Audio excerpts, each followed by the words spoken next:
Today, I want to talk about a very interesting quote that I read. It was posted by Robert Herjavec. If you're a regular watcher of Shark Tank, then you probably know him as a frequent contributor, one of the entrepreneurs on that show. And I was debating, do I want to release this as a video on YouTube or do I want to release it as a podcast episode? And I thought, well, it's easy enough to just do both. The message is too important. I would rather reach people wherever I can. So I want to read this quote to you. Give me just a second. So there's a graphic and there's a quotation explanation that goes along with it. And in the graphic, Robert has written, the idea of getting a lifetime job and making $100,000 a year with benefits is dead and gone. It's over. And it may never come again. That's a very scary thought for a lot of people. Then on the LinkedIn post where he explains the quote, he goes on to say, the days of a secure lifelong job with steady pay and benefits are no longer guaranteed. The world has changed, and the traditional career path so many once depended on is now rare. It's unsettling, even daunting, to realize that job security is becoming a thing of the past. But within this shift lies opportunity. In today's world, success is built on adaptability, innovation, and self-reliance. For those willing to embrace change and carve their own path, the possibilities are endless. The future doesn't belong to those who wait. It belongs to those who adapt and take action, end quote. I saw that and I just thought, holy smokes, is that powerful? Wow. I get that he's giving an inspirational bit there toward the end, and I'll get there too. This is not all about pessimism and being sour and dour. I just really want to highlight the point that he's making. The idea of a lifetime job, or I would add to that, the idea that you're going to bunny hop from one job to the next to the next. We saw this a lot during the Great Resignation, 2021, a very hot, crazy FOMO, YOLO time in the job market. It was in the housing market too. And those two things are not unrelated, by the way. The idea that you're going to get in one job and make $100,000, or you're going to bunny hop from job to job, always get the guarantee of some six-figure salary if you're a white-collar worker. Oh, and benefits, some kind of full, decent benefits package, dead and gone, and it may never come again. Those days are over and people need to accept it. I thought, yeah, really they do. I have seen so much desperation in the market over the past few years, and it has been depressing and insane. Not surprising. And that's one of the things that I also want to talk about in this video. I'm going to go several places, and I know some of you might be thinking, you're getting a lot of threads in this tapestry, Sarah. Where is this going? But I promise you, especially if you're a frequent tuner in to the podcast, you know that I do this sometimes. We are going somewhere. And really, I'm not going to bury my thesis here. How do all of these threads weave together to make a tapestry? Yes, those days are over. In my opinion, clearly in Robert's opinion. So it's like, if you don't want to listen to me, if you think I'm a Charlie Nobody, that's fine. You can listen to Robert. The days of doing this bunny hop to 100K or getting a job and staying there forever and making 100K, dead and gone. And they're not coming back again. So here's my point. You had better be able to improvise, adapt, and overcome. If you think that you're going to do the same old that you've done before, maybe for 10, 20, 30 years, in my opinion, you're screwed. I have just never seen circumstances like this before. I was in staffing and recruiting for well over a decade. And I recently made the decision that it was time to let that chapter of my career go. Was it nerve-wracking? Yeah, it was. But it needed to happen. And my God, I feel like I have been set free. So here's another thread of the tapestry that I want to put in. Actually, there are several, and I'm going to try to just interlink them together here as best I can. You know, I said that I've seen so much desperation in the market, and I think people get into this mentality of desperate times call for desperate measures. I have to just be ubiquitous. I have to go everywhere. So you see these posts of people on social media, and they're standing outside a building with a sandwich board sign announcing that they're unemployed and desperate, or they're standing outside a building, an office space of some kind, handing out old school paper copies of their resume to just try to get somebody's attention. As the saying goes, attention is the new currency these days. So if I can just get somebody to pay attention to me, someone to acknowledge my existence, maybe I can finally get a freaking job. You see people talking about how they're spending 10, 12 hours a day doing nothing but mass supply, thinking something's got to hit, something's got to change, something's going to give. And to me, it's like, okay, look, if you're posting that you have been on the job market, you've been unemployed for the past year, 2 years, 2.5, 3 years, it would seem to me that you would say, I need to take things in a different direction. Whatever I'm doing is not working, and it's time to move away from this. It really is like the cliche that we've all heard it bazillions of times by now, I'm sure, but it's like the cliche, insanity is doing the same thing over and over again, yet hoping for a different result or expecting a different result. If you've been sitting there on these job boards, mass applying over and over again, you're not even reading what you're doing, you're just easy applying, thinking something somewhere will hit. If I throw enough pasta at the wall, eventually some of the noodles will stick and I'll get a job somewhere. And even if it sucks, at least it's income. And then I can begin the whole process over again of continuing to look for something that doesn't suck. And it's like, so many corporate jobs suck. The vast, vast majority of them. And yes, you can quote me on that. I said it. Yeah, I said it. I can own it now. I'm out of the business. I can say whatever the hell I want. And I intend to. But it's like, why are you doing the same things over and over again? But let's extend this out, because especially in light of what Robert's talking about, it may be time to consider something totally different. Now, I always say on my podcast, and I'll say it here on YouTube as well, for those of you that are watching by video, I don't give you advice and I don't tell you what to do. You have to come to your own best judgment, make your own decisions. I sit here and I opine for your entertainment only, and that's it. If we were just two friends having a little drink at the pub, which I'm going to do right now, by the way, it's water though, so my throat doesn't give out in the middle of this. If we were just hanging out, having a pint at the pub, and we were talking about this topic, I'd be like, it seems to me that maybe, just maybe, it's time to consider getting the hell out of the corporate world. If you have been looking and looking and looking, and you've been doing all of these theatrics that give super desperate vibes to people, and you're still not finding a job, maybe it's time to start your own thing. Can you freelance? Can you start your own business? Is there something that you can do? Even cobbling together 2 or 3 side hustles, is there something that you can do other than desperately looking for another job in corporate America where, let's face it, in 2 or 3 years, you're going to be back in the same boat when they lay you off again? My God, what a hamster wheel. And I'm not saying that as a judgment, like, oh, I think I'm better than. I've been on that hamster wheel. I know what it feels like. I know how badly it sucks. So here's another thread that we can weave into our tapestry here. One of the things that I have noticed, I've seen it a lot with sales careers in general, but for me, I can speak specifically to staffing and recruiting because that was my career for well over a decade. There are people that say they want out. It's a lot like Michael Corleone in The Third Godfather, where he's like, I'm trying to get out, and they pull me back in. There's so many people that look at sales jobs in general, and I'll use staffing specifically for the purposes of what we're doing here. They look at it and they're like, I want to get out. I hate this. I'm burned out with the clients. They all want signs, wonders, and miracles, and they get mad when I'm not Jesus. I can't turn water into wine. They want a $150,000 candidate for $75K. They act like they don't have good sense, and you can't coach them, you can't counsel them. Oh, and then there's the candidates who flake out. They say, I'll do anything to get a job. Okay, great. Here's an interview. I have somebody locked, loaded, and ready to go who can talk to you at 2 p.m. today. Oh, well, no, I don't want to do that. I know I said I needed a job and I'll take anything, but no, not really. They get tired of it. They get tired of all the nonsense, the robbing Peter to pay Paul, the maybe the client pays you, maybe they don't, especially if you're working on a contingency basis. That's a complete freaking nightmare. So they say they're going to leave, and then they don't. They just stay on that hamster wheel. And that was me for years. I worked outside the home for other people, and then I also did staffing and recruiting work here at the Hacienda for myself.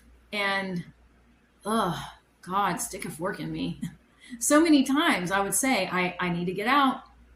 I want to go do something else with my life. I don't even completely know what that is yet, but I just know it's something. I just know it's not this. And I would get trapped on that hamster wheel. I'd put those golden handcuffs right back on, And the crazy thing about it was they weren't even that golden. They weren't. I've been very honest on my podcast. I'll be honest here on YouTube as well. My 2020, that was really like my first real year in business doing Causey Consulting LLC. I was okay. I was overworked and underpaid in my last position. And so a great many things would have been a step up. I'm embarrassed to say, but it's true. So I started this business and I was in it full time in 2020 and I did okay. 2021, when the Great Resignation happened, holy smokes. If you were even halfway kind of sort of good at staffing and recruiting work and employers felt like you could help them overcome this insanity that was going on in the market, they could actually get resumes, they could actually get interviews, somebody would actually show up for the job and stay for more than an hour, they were all about it. So money was easy. If you were good at what you were doing, the money was easy. It was a lot like real estate. Look at how many realtors made a killing in 2021 with the FOMO and the YOLO, and a bunch of those people now are washed out and they're not even doing the same job anymore. Hello. That's what happens when we have these artificially manipulated, insano markets. That's happening for a reason as well. I'll get there, don't worry. Look, that's yet another thread in our tapestry that we need to weave in. 2022, things not as good. I could already tell that the backlash against the Great Resignation was happening in corporate America. The Intercept published a memo from Bank of America saying, we hope that things get worse for the average American worker. And I'm like, well, duh. Corporate America is not going to let all of this insane FOMO and YOLO happen forever. They're going to take their power back. Oh, and they did. Oh, and they have. Oh, and they are. 2023, also not good. Profits were down. 2024, which was last year, my profits were down 30%, even from how lackluster they were in 2023. And I'm like, yeah. So I don't even have on golden handcuffs anymore. I just have on handcuffs. And I refuse to live that way. I deserve more. I want more out of my life than this. I saw a post. It was actually directed to me by a friend of mine. And he was like, oh, here's the same guy looking for a job again. There's someone that we know in the staffing community that every couple of years, it's the same thing. He's back on the market. He's either been fired or he's been pink slipped and he's back after it again. And he had made this big rant several months ago about how he was done with staffing. He was getting out of it. He didn't want any part of it anymore. He was going to do something new. Something new was coming for him. And I thought, well, I hope he means it. I wish him well, and I hope he freaking means it. Not long after, guess what? On LinkedIn, here's the announcement. I am so happy to announce that I'm at so-and-so staffing agency. And I was like, geez, people, they just get stuck. They get so stuck.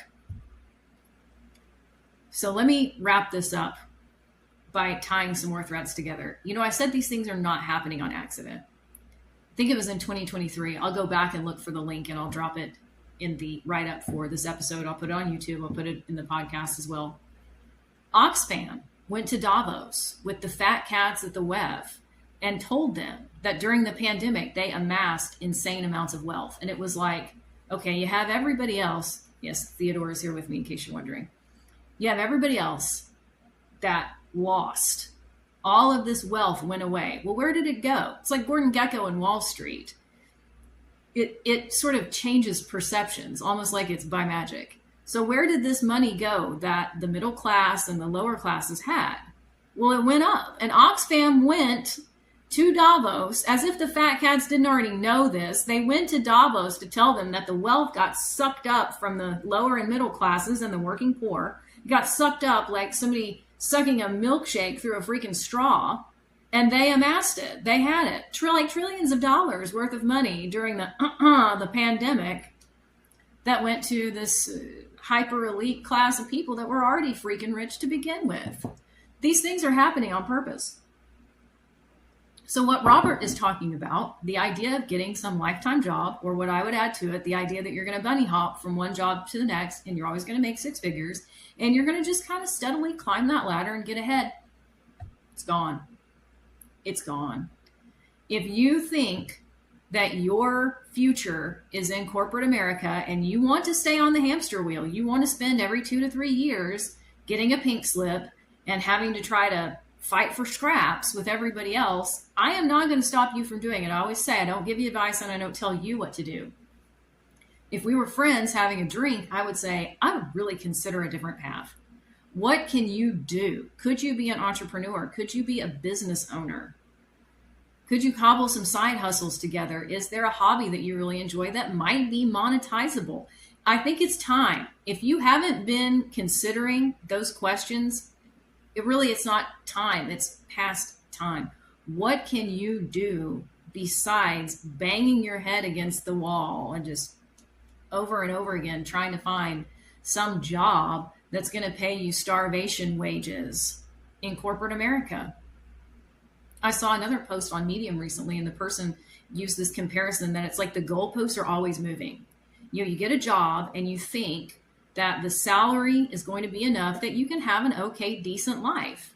But then it's like the goalposts keep moving. You get inflation or stagflation, and it's like, here's you, and you think you're catching up, but then the post moves again. And then here's you, and then here's the post. And then it just goes on and on and on, so that you never really catch up. If you get in debt, it's very hard to get out. If you have some kind of emergency and your finances are wrecked or you obliterate your savings, it's very hard to ever get it back again. Not impossible. I do talk about manifesting. I do talk about Neville Goddard. So I'm not saying that all hope is lost. What I really want to drive home in this presentation is, if you are doing the same things over and over again, yet hoping for a different result, that's a bit cuckoo. That's a bit delulu, and not in a good way. That's not a positive delusion to have, in my opinion. And that may include not only just chasing a job in general, but staying on the hamster wheel in corporate America itself. I mentioned Oxfam, I mentioned the WEF, how these things are not happening on accident. You have Robert Herjavec saying that lifetime job of 100K, it's gone, it's over, it's probably never coming back again. You also have to think about Yuval Noah Harari saying, years ago, he predicted the rise of what he calls, not my words, but what he calls the useless class. That you would have people who are displaced by technology, displaced by artificial intelligence, and there's nothing else for them to do. Maybe they don't want to do anything else, or maybe they just are not, for whatever reason, trainable to do some other job. So they wind up in a coffin apartment, disappearing into virtual reality all day as they receive some type of universal basic income, and that's their life. Putting on a VR headset and disappearing into some alternate form of reality becomes their life. I'll find the article and drop a link to it if you don't believe me. Read it for yourself. Then, not long ago, he had an interview with The Economist where he said that the advent of artificial intelligence, like the takeover of artificial intelligence into our society as we go into this sort of next wave industrial revolution, it's going to resemble an alien invasion. But instead of being extraterrestrials, it's going to be robots and AI program. And that's going to really displace a lot of people, and people have to be prepared for it. I have seen the writing on the wall in staffing for quite some time now. People started telling me about, they just laid off half of the HR department and they're not going to replace them with humans. They're replacing them with bots or pieces of AI programming. And I'm like, yeah. They expected me to be surprised. And I'm like, I'm not surprised by that at all. The only people who are surprised by that haven't been paying any freaking attention. All of these steps have been telegraphed to you. And I feel like with staffing in particular, I keep coming back to that just because it's an industry that I was in for years. And I'm so glad to say I have recently retired from it. Oh my God, that feels so good. I can't even tell you. It's like, maybe I need to add it. I need to get in Canva and add in like a magical rainbow that's like, I might do that. But for a while now, I have really seen the writing on the wall with staffing in particular, because I'm like, yeah, there are so many functions that could be and probably at some point should be absorbed by robotics. I know that people will get mad. They will say that, well, you still need the human touch. And you do. I'm not saying that there won't be any humans at all in the human resources department. I'm just saying that there's going to be more robots and more pieces of AI programming. When we look at the industry statistic, that the average recruiter or HR manager, whoever it is, whatever human is looking at a resume, they spend 6 seconds doing an initial pan and scan of that first page. And if they don't see something in the initial 6 seconds that captures their interest and really brings it home to them, your resume goes into the junk pile and it's never looked at again. We have ATS systems that are supposed to be parsing and looking for the right buzzwords and the right phrases. Whether they actually help very much or not is to be determined. But over the course of time, that will get better. And we start thinking about scheduling, automating emails, moving candidates through a hiring funnel. All of that could be done by pieces of AI and not by humans. So many of the humans have their time royally wasted by meetings that could have been emails. That's something from the corporate world that I will never miss. You know how many meetings I have with me? 0. It's so ridiculous. So I think what's coming, not only for staffing and HR, to be clear, but for a number of white collar industries, is you will see more and more integration of pieces of AI programming. And people who say, well, it will integrate, but it won't replace. That's a very Pollyanna utopian way of looking at it. I hope you're right, but I fear that you're not. So to bring it home, here's my real point. If you are living in the past, if you think that if I ignore it, like the idea of the ostrich burying its head in the sand, if I just ignore it, if I pretend I don't see it, if I pretend it's not happening, then it must not be there. You do that at your own risk. I would highly recommend that you take a look at Robert's quote and just see how it resonates for you. See you next time.